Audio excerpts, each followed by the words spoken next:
In front of me is Honor Power, and today I would like to show you how you can add a password to Google Passwords Manager.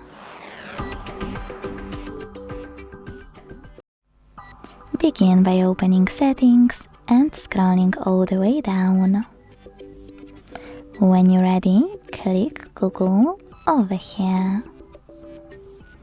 Then select All Services.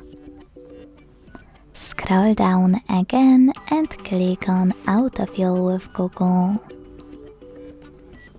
Now it's time to click on this switcher next to Use Autofill with Google if it's not already on, and click on Google Password Manager below it, over here. Finally, choose Add Password at the top and input all of those informations.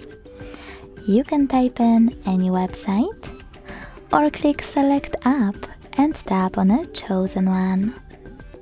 Then enter your username, email or phone number, password,